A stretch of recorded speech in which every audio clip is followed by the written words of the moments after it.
नमस्कार, आपके साथ मैं हूं प्रीति श्रीवास्तव। स्वागत है आपका स्टेट बुलेटिन में। रुक करेंगे खबरों की ओर। झारखंड मंत्रालय में सोमवार को मुख्यमंत्री हेमंत सोरेन ने राज्य के चयनित 434 सामुदायिक स्वास्थ्य पदाधिकारी को नियुक्ति पत्र सौंपा। नियुक्ति पत्र वितरण समारोह कार्यक्रम को संबोधित करते हुए मुख्यमंत्री ने कहा कि सामुदायिक स्वास्थ्य पदाधिकारियों पर निचले स्तर पर स्वास्थ्य सुविधा को दुरुस्त करने की बड़ी जिम्मेदारी होती है। उन्होंने CHO अभ्यर्थियों को कहा कि आप एक तरह से डॉक्टर भी हैं, जिस पर स्वास्थ्य व्यवस्था को दुरुस्त रखने की जिम्मेदारी दी जा रही है। राज्य सरकार के स्वास्थ्य सुविधा को बढ़ाने के लिए हाल ही के दिनों में कई फैसले लिए गए हैं, जिससे लोगों को लाभ मिलेगा।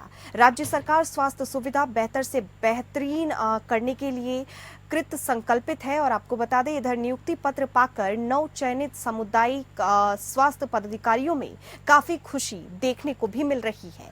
CHO चयनित अभ्यर्थी ने हेमंत सरकार की सराहना करते हुए कहा कि आज का दिन हम लोगों के लिए खास है। इसके जरिए हम सभी लोगों तक ईमानदारी से स्वास्थ्य सुविधा पहुंचाने का काम करेंगे। इस नियुक्ति के माध्यम से सेवा करने का मौका मिलेगा। हमारी नियुक्ति अनुबंध पर भले ही हुई हो, लेकिन इसे स्थायी करने की उम्मीद है।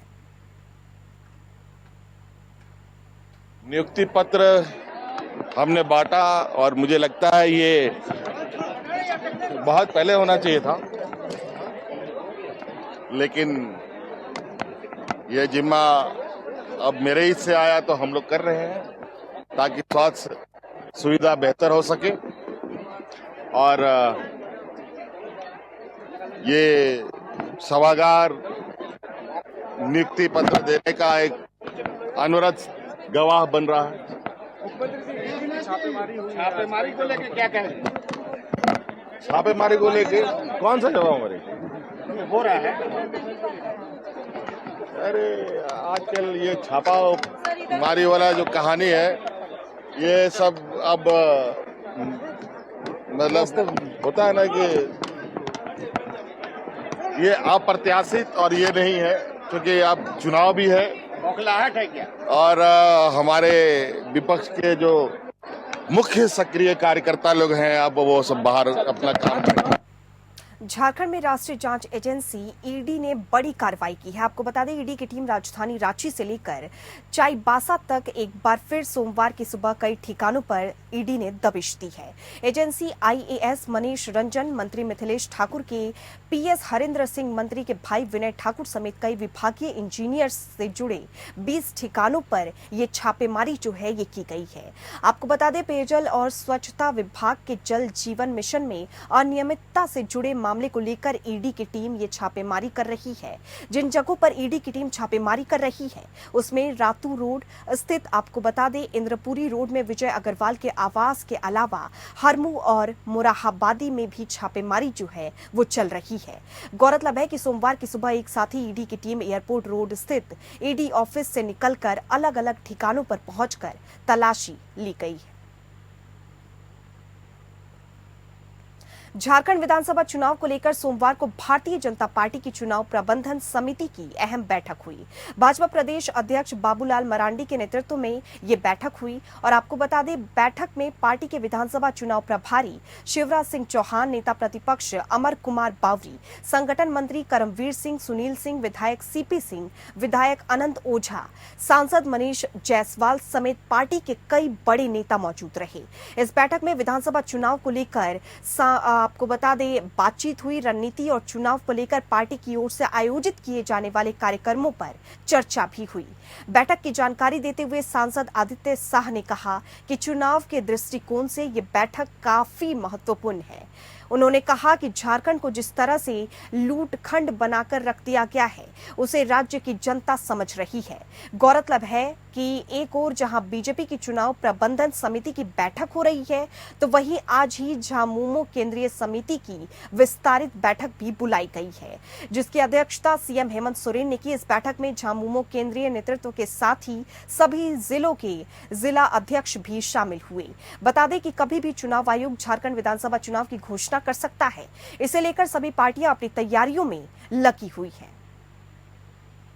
स्वाभाविक है, मैं तो अपने घर की बात बतला रहा हूँ। मेरे घर के बाउंड्री के अंदर में नल लगा दिया और नल का कनेक्शन दिया हुआ है, लेकिन वहाँ पानी नहीं है।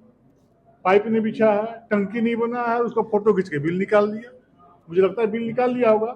तो जिस प्रकार से नरेंद्र मोदी जी गांव के गरीब व्यक्ति को साफ जल, नल जल योजना के माध्यम से देना चाहता है, उस योजना का भी पैसे का लोगों ने बंदरबाट करने का काम किया है। जिस पाइप को 2 मीटर अंदर गड्ढा में गाड़ना है, 6-6 इंच में पाइप को बिछा करके मट्टी से ढक दिया गया, और जांच का विषय है। इसलिए देर सवेर भगवान के घर में देर अंधेर नहीं है, वो सब कुछ पर दर पर खुलते चला जाएगा। जांच होगी तो सारी बातें सामने आ जाएगी। गढ़वा जिले में दुर्गा प्रतिमा विसर्जन के दौरान सांप्रदायिक तनाव फैल गया। आपको बता दें, लखना गांव से जब लोग मां दुर्गा की प्रतिमा के विसर्जन के लिए निकले तो मुस्लिम समुदाय के लोगों ने प्रतिमा को आगे जाने से रोक दिया। इसके बाद बात आगे बढ़ी और विवाद हो गया।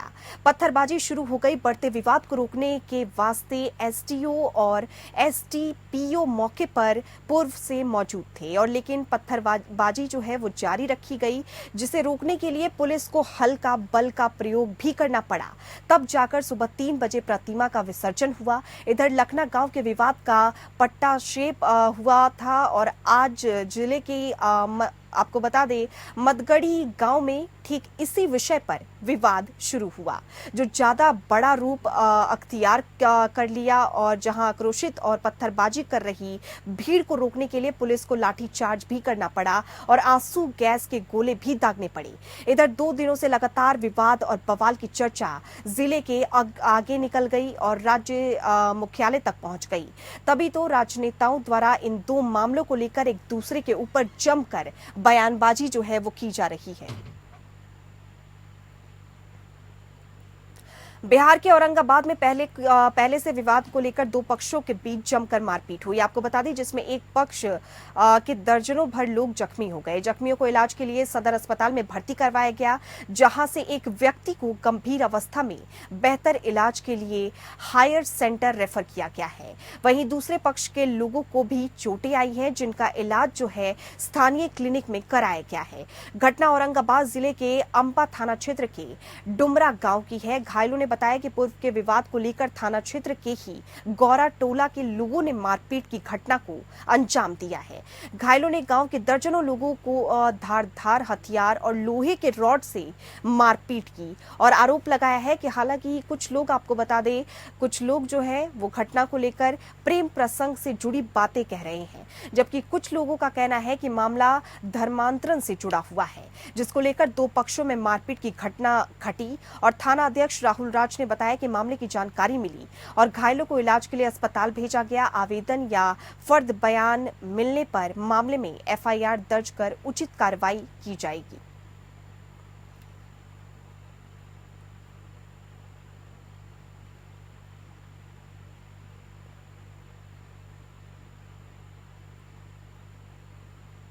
खबर छत्तीसगढ़ से। छत्तीसगढ़ के मुख्यमंत्री विष्णुदेव साय रायपुर जिले के भंडारपुरी धाम में गुरुदर्शन और संत समागम मेले में शामिल हुए। आपको बता दें, उन्होंने भंडारपुरी धाम में सतनामी समाज गुरु गद्दी आसन के दर्शन और पूजा अर्चना कर प्रदेशवासियों की खुशहाली और सामाजिक समरसता की कामना की है। उन्होंने सतनामी समाज के गुरुओं को सामाजिक एकता और भाईचारे का प्रेरणा स्रोत बताया। मुख्यमंत्री ने इस दौरान गुरु घासीदास की कर्मभूमि भंडारपुरी धाम को सजाने और संवारने के लिए कई कार्यों की घोषणा भी की। उन्होंने प्रति वर्ष आयोजित होने वाले भंडारपुरी मेले के लिए हर साल 20 लाख रुपए, और आपको बता दें, मेला स्थल के विकास के लिए 30 लाख रुपए देने की घोषणा की है। मुख्यमंत्री साय ने भंडारपुरी में मिनी स्टेडियम के जीर्णोद्धार के लिए 10 लाख रुपए और अटल समरसता भवन के प्रथम तल के लिए 20 लाख रुपए देने की भी घोषणा की है। उन्होंने कहा कि भंडारपुरी के लोगों की सुविधा के लिए आंतरिक मार्गों और सड़कों को बनाने का काम जो है वो किया जाए, और रायपुर जिले के संडी सेजा भंडार मार्ग के निर्माण को आगामी बजट में शामिल किया जाएगा। मुख्यमंत्री विष्णुदेव साय ने भंडारपुरी में लोगों को संबोधित करते हुए कहा कि हमारे सनातन धर्म में गुरु का बड़ा महत्व है। छत्तीसगढ़ की सरकार गुरु घासीदास रविदास के बताए मनखे एक समान के मार्ग पर चल रही है। हम सभी धर्मों, जातियों और समाज के विकास के लिए कृत संकल्पित हैं। हमारे प्रधानमंत्री नरेंद्र मोदी भी सबका साथ, सबका विकास, सबका विश्वास और सबका प्रयास के धैर्य पर चलकर देश का विकास कर रहे हैं। मुख्यमंत्री साय ने अपने संबोधन में कहा कि प्रधानमंत्री नरेंद्र मोदी ने राज्य के जरूरतमंद परिवारों के लिए 18 लाख आवासों की गारंटी भी दी थी। हमारी सरकार बनने के दूसरे ही दिन हमने कैबिनेट की बैठक में 18 लाख आवासों की स्वीकृति दी थी। प्रधानमंत्री ने अभी हाल ही में छत्तीसगढ़ के 8,46,991 आवासों की स्वीकृति दी है। जैसे जैसे आवासों का निर्माण पूरा होता जा रहा है, वैसे वैसे हितग्राहियों को आवासों की चाबी सौंपी जा रही है। उन्होंने कहा कि हमने किसानों को 3100 रुपए प्रति क्विंटल के भाव से प्रति एकड़ 21 क्विंटल धान खरीदकर मोदी जी की गारंटी को पूरा किया। मुख्यमंत्री ने आगे कहा कि हम राज्य के स्कूलों को संवार रहे हैं और उनमें गुणवत्तापूर्ण शिक्षा के वातावरण का निर्माण कर रहे हैं। पीएम योजना में प्रदेश के 341 स्कूलों का अत्याधुनिक सुविधाओं के साथ उन्नयन किया जा रहा है। उन्होंने कहा कि अभी हाल ही में 2 अक्टूबर को प्रारंभ हुई जनजातीय ग्राम उत्कर्ष योजना का लाभ छत्तीसगढ़ के 6000 गांव तक पहुंचेगा। इन लोगों का मति भ्रष्ट हो गया है। जिस तरह से कांग्रेस पार्टी एक समय एक छत्र राज करने वाली पार्टी थी पूरे देश में, पूरे प्रदेशों में, लेकिन उनकी गलत नीति के कारण, उनके भ्रष्टाचार के कारण आज पार्टी सिकुड़ते जा रही है। और अभी भी हरियाणा में वहाँ की हार को लोग पचा नहीं पा रहे हैं और ईवीएम पर ठीकरा ठोक रहे हैं। तो ऐसी स्थिति में इन लोगों का इस सब बोलने में कोई उनकी बातों में वजन नहीं है। अभी लोग फ्यूज बल्ब हो गए हैं। रायपुर के वरिष्ठ पुलिस अधीक्षक डॉक्टर संतोष कुमार सिंह द्वारा सिविल लाइन स्थित C4 भवन के सभाकक्ष में रायपुर जिले के समस्त पुलिस राजपत्रित अधिकारी और थाना प्रभारी की बैठक ली गई। आपको बता दें, बैठक में वरिष्ठ पुलिस अधीक्षक ने रायपुर पुलिस की गणेश उत्सव, गणेश विसर्जन और झांकी और नवरात्रि पर्व के दौरान किसी प्रकार की अप्रिय घटना घटित होने से रोकने और कानून और शांति व्यवस्था बनाए रखने पर रायपुर पुलिस की प्रशंसा भी की और इसी के साथ नशे के पदार्थों के विरुद्ध सख्त कार्रवाई करने और किसी भी सूरत में किसी प्रकार का कोई भी नशे का सामान नहीं बिकने के सख्त निर्देश देने के साथ ही नशे के सामग्रियों को पकड़ने के दौरान उसके अंतिम सप्लाई चेन और आरोपियों की तस्दीक करने को कहा गया। नशे के विरुद्ध भी प्रभावी कार्रवाई करने के निर्देश दिए गए। अवैध रूप से शराब की बिक्री, भंडारण, परिवहन और करने वालों पर कार्रवाई करने को कहा गया। और आपको बता दें, वरिष्ठ पुलिस अधीक्षक द्वारा वर्ष अंत को देखते हुए जल्द से जल्द लंबित अपराध और गुम इंसान के प्रकरणों का भी जल्द से जल्द निस्तारण करने, गुम इंसानों को वीडियो कॉन्फ्रेंसिंग के माध्यम से भी दस्तावेज करने, लंबे समय से लंबित शिकायत पत्रों का 15 दिवस के भीतर अनिवार्य रूप से निराकरण करने सहित वरिष्ठ कार्यालय से प्राप्त शिकायत पत्रों का भी जल्द से जल्द निराकरण करने के निर्देश जो है वो दिए गए हैं।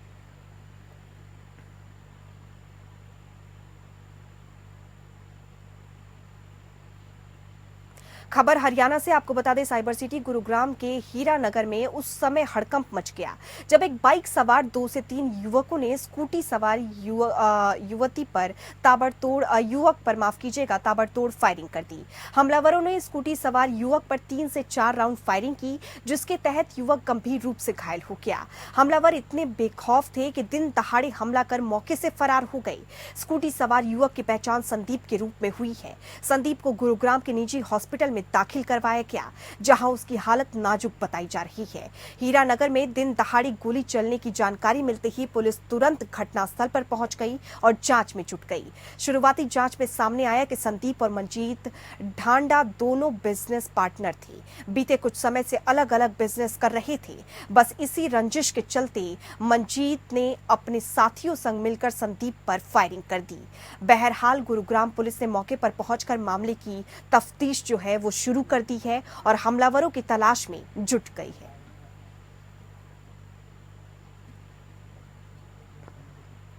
गुरुग्राम में लेजर वैली मैदान में भारत की बहरंगी संस्कृति को परिलक्षित करते हुए सरस आजीविका मेला 2024 का आगाज हुआ। आपको बता दें, शहर में 29 अक्टूबर तक जारी रहने वाले इस मेले में देश भर से विभिन्न राज्यों के स्वयं सहायता समूहों के द्वारा तैयार किए गए बेहतरीन उत्पादों की खरीदारी की जा सकती है।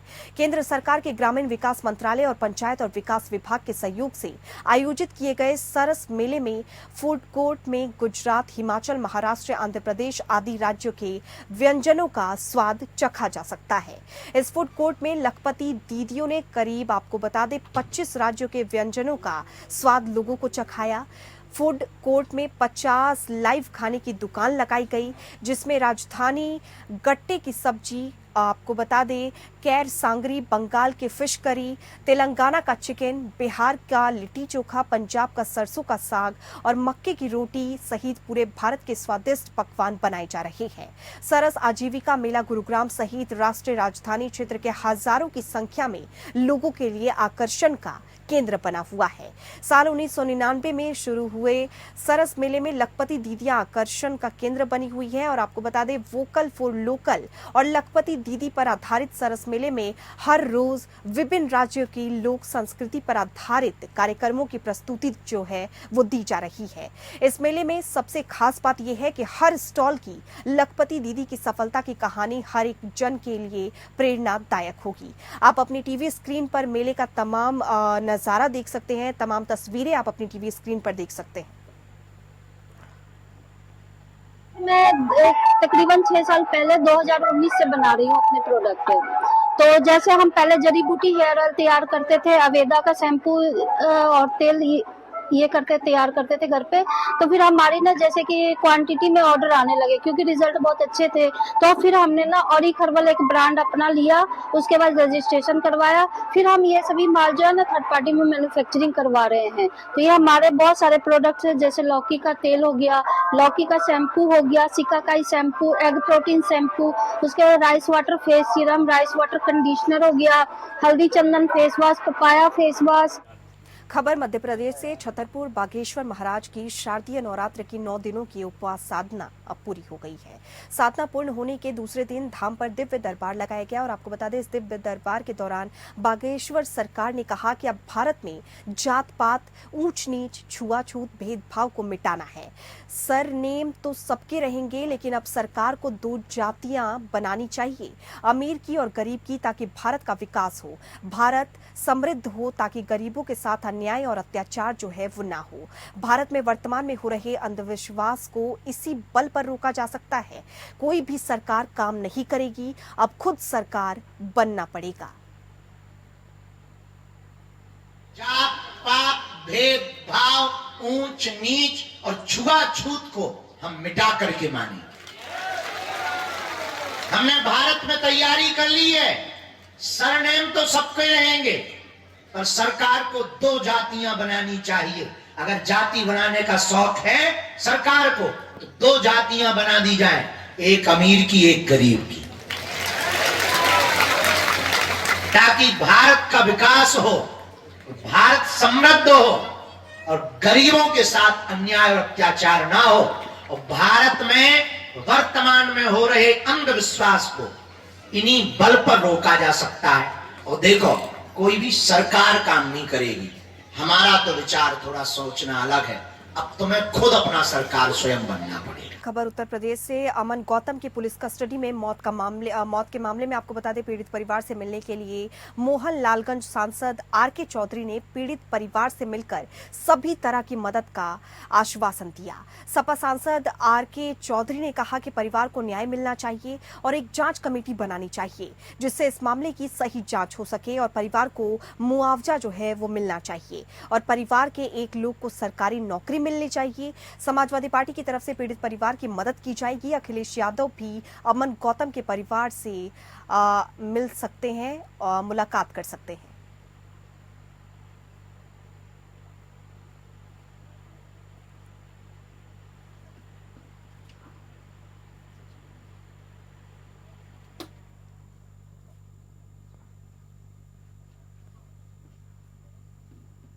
ऑल इंडिया मुस्लिम जमात के राष्ट्रीय अध्यक्ष मौलाना मुफ्ती शहाबुद्दीन रजवी बरेलवी ने राष्ट्रीय बाल अधिकार संरक्षण आयोग के अध्यक्ष द्वारा आपको बता दें मदरसों के खिलाफ की गई कार्रवाई पर प्रतिक्रिया देते हुए कहा कि इन लोगों को चाहिए कि पहले मदरसों का इतिहास पढ़े, फिर मदरसों के बारे में बात करें।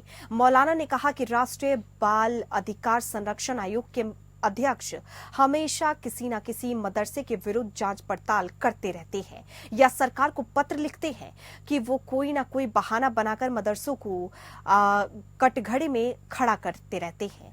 पहले जम्मू कश्मीर के मदरसों को लेकर आपत्ति की और फिर आसाम के 1400 मदरसों को बंद कराने में महत्वपूर्ण भूमिका निभाई और अब उत्तर प्रदेश के मदरसों को लेकर सवाल खड़ा कर रहे हैं। मौलाना ने कहा कि आयोग के अध्यक्ष को उन मदरसों का इतिहास पढ़ने की जरूरत है। ये वही मदरसे हैं जिन्होंने जंगे आजादी में महत्वपूर्ण योगदान दिया, बिरादराने वतन के साथ मिलकर देश को आजाद कराया। वर्ष 1857 की क्रांति में अंग्रेजों के खिलाफ जामा मस्जिद दिल्ली के फतवा देने वाले मौलाना फजले हक खैराबादी और मौलाना रजा अली खां बरेलवी मदरसे के ही छात्र थे। मौलाना ने कहा कि जो लोग मदरसों पर आपत्ति कर रहे हैं वो हकीकत में अलग थलग हैं। लाखों मदरसों में अगर कोई एक मदरसा गलत कार्य करता मिलता है तो उसके विरुद्ध कार्यवाही होनी चाहिए, लेकिन सभी मदरसों को बदनाम नहीं किया जाना चाहिए। देखा जा सकता है कि एक की गलती और 99 मदरसों को कटघरे में खड़ा कर दिया जाता है।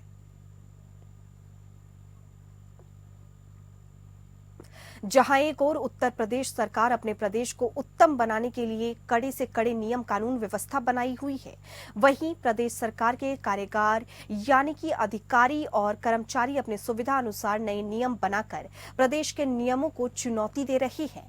हम आपको दिखाते हैं कि हरिमपुर जिले के एक नहीं दो नहीं बल्कि पूरे जिले के जो अधिकारी हैं वो नए नियम जो प्रदेश सरकार के नियमों की खुली जो है वो हिंसा कर रहे हैं, वो भड़क रहे हैं, आम धज्जियां उड़ाते हुए आपको बता दें नजर आ रहे हैं। उत्तर प्रदेश सरकार के परिवहन विभाग में कुछ कड़े नियम कानून जो है वो लागू किए थे। प्रदेश में जितने भी सरकारी विभाग के लोग हैं, चाहे वो स्वास्थ्य हो या फिर शिक्षा हो, सड़क या सभी विभागों में सरकारी या गैर सरकारी संगठनों द्वारा संचालित जो गाड़ियां अनुबंधित यानी कि लगाई जाएगी, वाहन टैक्सी परमिट यानी कि पीली नंबर प्लेट वाली ही लगाई जाएगी, लेकिन जिले के लगभग सभी विभागों में पर्सनल यूज वाली गाड़ियां लगाई हुई हैं, जो सीधे तौर पर आपको बता दें प्रदेश सरकार द्वारा बनाए गए नियमों के खिलाफ है। जिले के आला अधिकारी अपने सुविधा अनुसार विभाग में गाड़ी लगवा सकते हैं।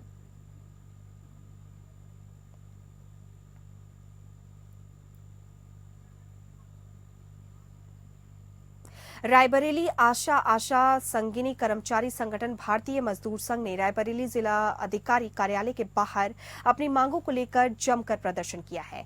आपको बता दें प्रदर्शन करते हुए जिलाधिकारी के माध्यम से ज्ञापन सौंपते हुए उन्होंने कहा कि अगर हमारी मांगे पूरी नहीं हुई तो हम लोग दिल्ली कूच करेंगे और हमारी मांगे निम्न प्रकार की हैं। आशा संगिनी को राज्य कर्मचारी जो है घोषित करते हुए आशा वर्कर्स को न्यूनतम 18,000 रुपए और आशा संगिनी को न्यूनतम 24,000 रुपए प्रतिमाह वेतन भुगतान सुनिश्चित कराया जाए।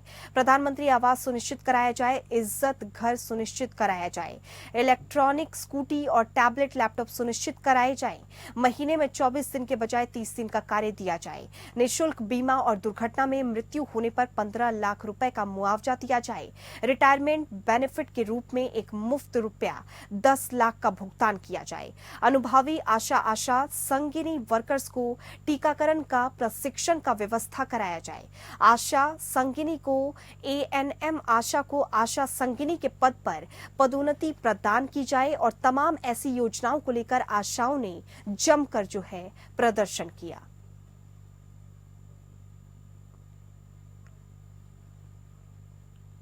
यूपी के कानपुर देहात में मंगलवार थाना क्षेत्र के धर्मपुर गांव की कमेटी द्वारा विशाल दंगल प्रतियोगिता का आयोजन किया गया, जिसमें दूर दराज से कई पहलवान जो है दांवपेच दिखाने पहुंचे। जसापुर गांव से आए एक पहलवान के साथ किसी कारणवश दर्शकों में से कुछ लोगों ने हाथापाई जो है वो शुरू कर दी। स्थिति इतनी बिगड़ गई कि पहलवान को मारते हुए खदेड़ा गया और पहलवान ने जैसे जैसे भागकर अपनी जान बचाई। दंगल बिना किसी आधिकारिक अनुमति के चल रहा था। घटना के दौरान पास में खड़े एक व्यक्ति ने पूरी मारपीट का जो है वीडियो बना लिया, जिसे सोशल मीडिया पर अपलोड कर दिया। वीडियो सामने आते ही पुलिस ने मामले का संज्ञान लिया और जांच पड़ताल शुरू कर दी।